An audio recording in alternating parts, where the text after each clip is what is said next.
میں ہمارے کیونکہ ڈیوز نہیں ملے تو ہم لوگوں کی حالت بہت ہی خراب ہے. ہم اگر ہم ان سفید پوش لوگوں میں آتے ہیں کہ جو نہ آپ کے سامنے ہاتھ پھیلا سکتے ہیں، نہ سڑک پہ بھیک مانگ سکتے ہیں، نہ جا کے راشن کے تھیلے چھین سکتے ہیں، لیکن ظاہر ہے کہ ہم لوگوں کی کیا حالت ہے ہم خود ہی جانتے ہیں. وہ یہ کہتے ہیں کہ ہمارے پاس فنڈ نہیں ہے، اور اگر ان کے پاس فنڈ نہیں ہے تو ابھی انہوں نے کتنے بڑے بڑے پیکیجز کا اعلان کیا ہے لوگوں کے لیے. جو احساس پروگرام ہے اس میں رجسٹرڈ ہونے کے لیے ضروری ہے کہ آپ ریٹائرڈ لوگوں میں نہیں آتے ہوں، ٹھیک ہے، اور آپ وہ جو ای او بی آئی یا یہ پینشن ان میں سے کچھ وصول نہ کرتے ہوں. جبکہ جو ہمارے پاکستان اسٹیل کے امپلائیز ہیں وہ ای او بی آئی کی پینشن تو اویل کر رہے ہیں، جو کہ 6,500 روپے مہینہ تھی پچھلے، اور ابھی اس میں مزید 2,000 کا اضافہ کیا. تو اب آپ سوچ سکتے ہیں کہ وہ 6,500 یا 7,500 وہ پر منتھ جن کو پینشن ملتی ہو ان کو وہ آپ شامل نہیں کرتے. اور آپ خود اندازہ لگا سکتے ہیں کہ جن لوگوں نے 40-42 سال بہت باعزت زندگی گزاری ہو، بہت محنت کے ساتھ زندگی گزاری ہو، وہ اس ریٹائرمنٹ لائف میں وہ اگر ان کو ان کے واجبات نہ ملیں تو ان کے دلوں پہ اور ان کے نفسیاتی کنڈیشنز کیا ہوگی. خاموش کالونی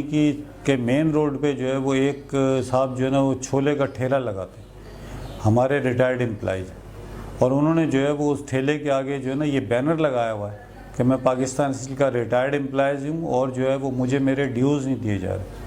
اسی طریقے سے اسی کرونا اس کے دوران خود ہم وہ کئی درجن لوگوں کو وہ آپس میں وہ کر کے مختلف طریقوں سے ان کی مدد کر چکے ہیں کہ وہ تو ان کی تو دیکھیں نا، آپ خود اندازہ لگا سکتے ہیں کہ کیا وہ روڈوں پہ لائنوں میں لگ سکتے ہیں، کیا وہ لوگوں سے خود جا کے کہہ سکتے ہیں. ایک انسان نے جس طرح کی زندگی گزاری ہوتی ہے اس کے مطابق اس کا ایٹیٹیوڈ بنتا ہے. یا تو وہ بالکل ہی بھوک کے اس پر آ جائے تو وہ ایک الگ بات، پھر بھی وہ سب سے پہلے اپنے کلوز سرکل میں بات کرے گا، روڈ کے اوپر پھر بھی نہیں کھڑا ہو. تو اس لیول پر لوگ آ گئے ہیں کہ وہ عملی طور پہ وہ ان تمام بے روزگاروں اور ان کے اس میں شامل ہو گئے. لیکن ان کی انا، ان کی عزت، ان کا وقار رہا ہے، اس کی بنیاد کے اوپر وہ